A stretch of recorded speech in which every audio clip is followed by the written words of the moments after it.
بسم الله الرحمن الرحيم، والصلاة والسلام على أشرف الأنبياء سيدنا محمد صلى الله عليه وسلم. ازيكم حبايبي؟ عاملين ايه؟ يا رب تكونوا بخير وبصحة وسعادة. بصوا يا ست الكل، النهاردة أنا جاي لكم بتحدي صعب.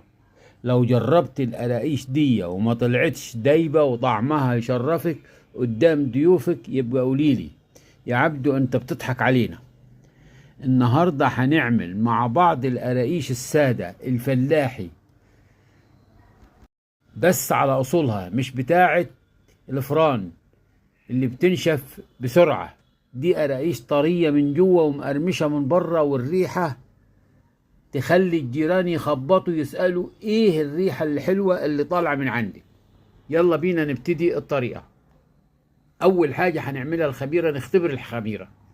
عندنا برطمان هنحط فيه معلقه ونص خميره ممسوحين كده، وهنحط فيه 5 معالق سكر. كل كلمة بقولها يا ريت تنفذيها وانت بتعملي القراقيش بتاعتك. هنحط 5 معالق سكر، يكون البرطمان كبير شوية. وهنحط نص كوباية مية دافية.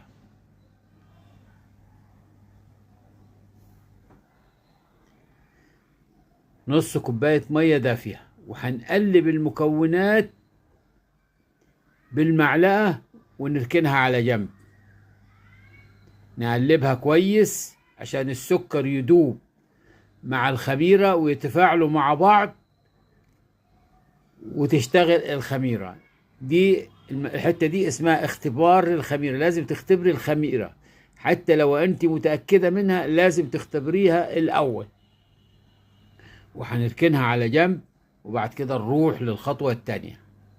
عندنا 2 كيلو دقيق.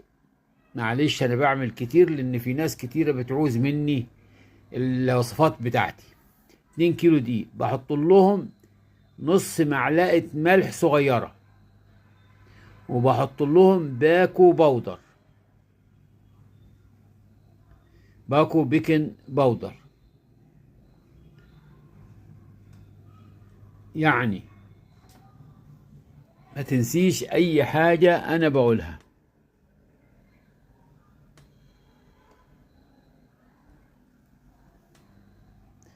باكو البودر اهو، هنفتحه ونحطه. وبعد كده نجيب كوباية سمسم محمص ونحطها عليهم، ونقلب المكونات كلها دي مع بعض، نخلطهم مع بعض. دي المكونات الجافة بنخلطها مع بعض. وبعد كده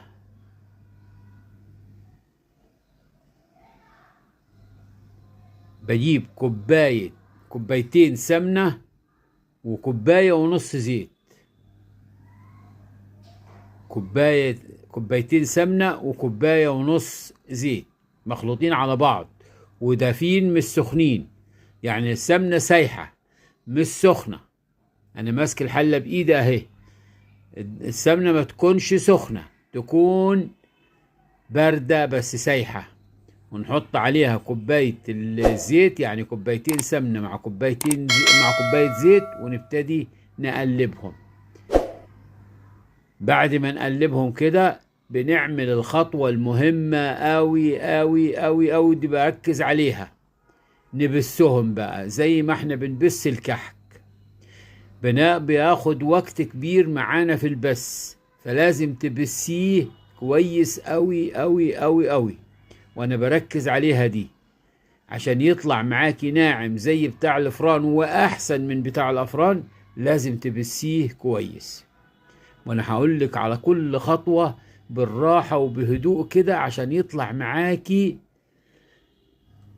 منين او قراقيش ناعمة. مفيش بعد كده هيطلع معاكي بعد ما هنبسها كده هتلاقي شكلها اتغير الدقيق وبقت زي الرملة المبللة بالمية.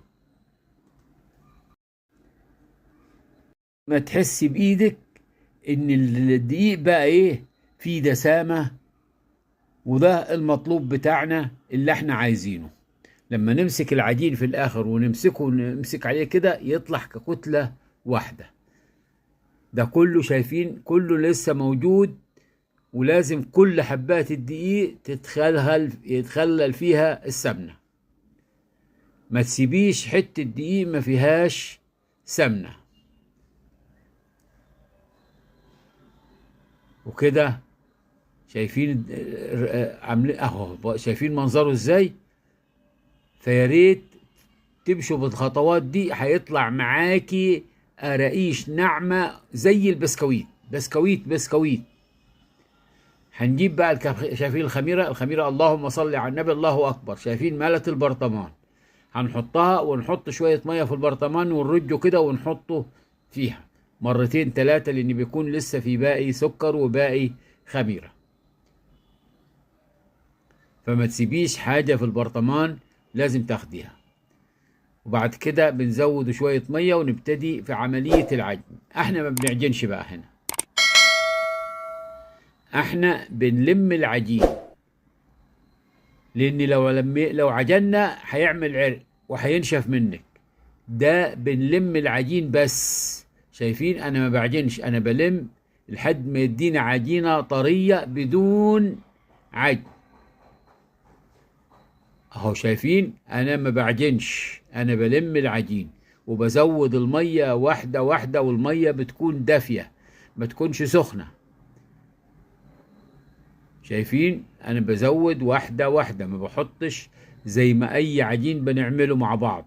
العجين اللي بنعمله عضل بنعجنه كل 3 دقايق ونريح 3 دقايق، 3 دقايق ونريح 3 دقايق. ده بنلم العجين مرة واحدة، ما بنسيبوش يرتاح. بعد ما بنعجنه كله ويدينا عجينة طرية بنسيبه يرتاح.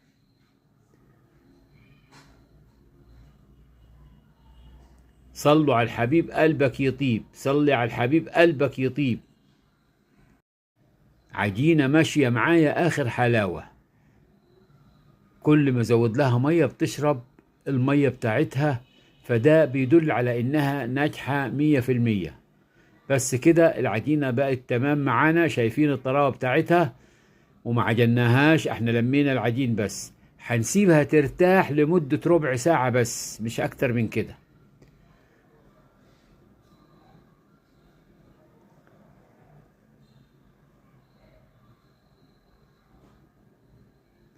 هنجيب الصاج بتاعنا مش مدهون زيت، لأن العجينة فيها سمنة، مش يعني الصاج مش مدهون مادة دهنية. بنجيب قطعة من العجين ونفردها بالطريقة دي، ونقطعها قطع متساوية زي ما انتم شايفين كده بأي قطاعة عندك.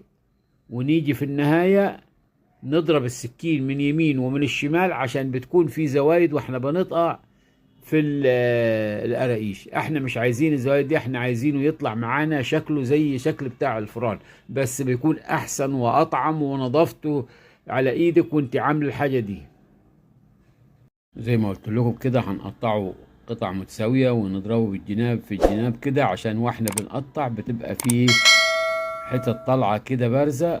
فهنبتدي نشيلها الحاجات دي عن طريق السكينة لما نضربها بيمين وشمال، عشان يطلع معانا زي بتاع الافران بالظبط، بل بأحسن وأطعم وأجمل من بتاع الأفران. بنرصه كده في الصاج، وزي ما قلت لكم الصاج مش مدهون زيت، لأن هو فيه سمنة وفيه زيت كتير في القراقيش دي عشان تطلع ناعمة. فبنرصها كده بالطريقة دي.